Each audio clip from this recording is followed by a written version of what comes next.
Well, thank you, Chairman Budd, Ranking Member Baldwin, for having this important hearing. Thank you to the witness for being here. I just want to say one thing, building off what Senator Moreno said. We can't rebuild the workforce while simultaneously eliminating the departments and agencies that should be partnering and building out the workforce of the future. And that directly relates to what we're going to continue to talk about and what you're going to continue to do. So please keep that in mind with this administration and how we try to fund the proper programs for our federal government.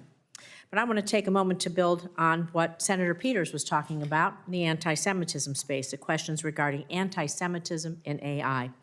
The administration's AI action plan directs federal agencies to procure only LLM models that are truth-seeking or ideologically neutral.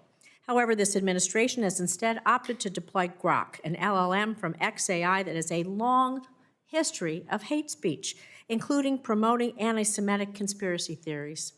Earlier this year, I led a bipartisan letter to XAI seeking an explanation for the anti-Semitic tirades. However, XAI failed to answer any of our questions. Just last week, Wired reported that the White House pressured GSA to approve Grok for use by the federal government. You can see why we should be very concerned, sir.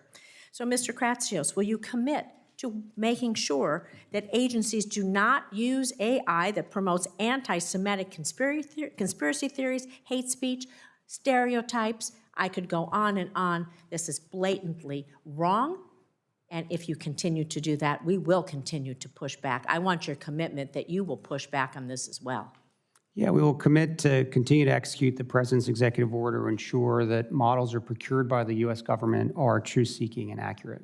That's not the answer. Will you commit to being sure that we do not have anti-Semitic hate speech, conspiracy theories, and tropes continue to be repeated in these tirades on the internet?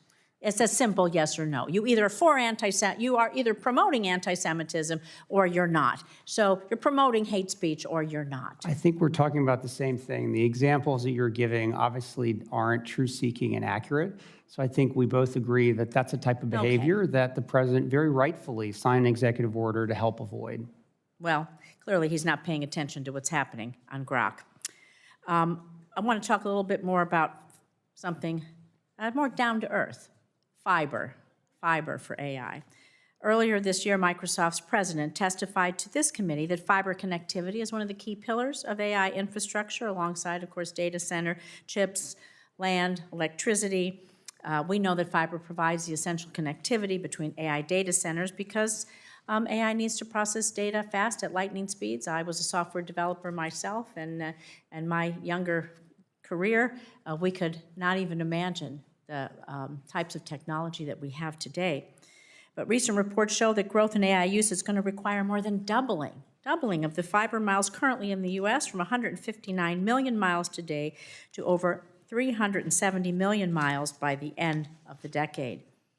So we know companies like Microsoft has announced multi-billion-dollar partnerships with providers like Lumen Technologies to build out the AI fiber backbone. However, this administration's AI action plan seem to fail to recognize this critical piece of the AI infrastructure, the fiber. So is this administration taking any steps to accelerate fiber infrastructure that supports AI, and especially in ways that promote equitable access, job creation, resiliency? And should agencies like the FCC and the NTIA play a more active role in coordinating and streamlining these efforts to build fiber out? Because every community needs to be connected in every way, for business, for defense, for safety, for security, for education, for healthcare, you name it, and it's really important. So can you tell me what steps you might be taking, please? Yeah, fiber is a very important component of the interconnect system for all of our AI data centers and the broader internet. And it's something that I know NTIA and Secretary of Commerce is taking very seriously, as well as Chairman Carr. So I do agree with you. Fiber is a very important component. So do you think eliminating some of the programs that we have funded in the past that were laying broadband fiber all across, at least my state of Nevada and across the nation, we're thinking for the future? I think there are many ways to connect the American people to the internet. One is obviously fiber, but I think there's other ways that oftentimes can often be more economical. And the smart people at NTIA and others who think about this every day make those assessments on behalf of the Commerce Department. But you would agree we need to fund connectivity. Connectivity is critically important, yes. Thank you. I yield.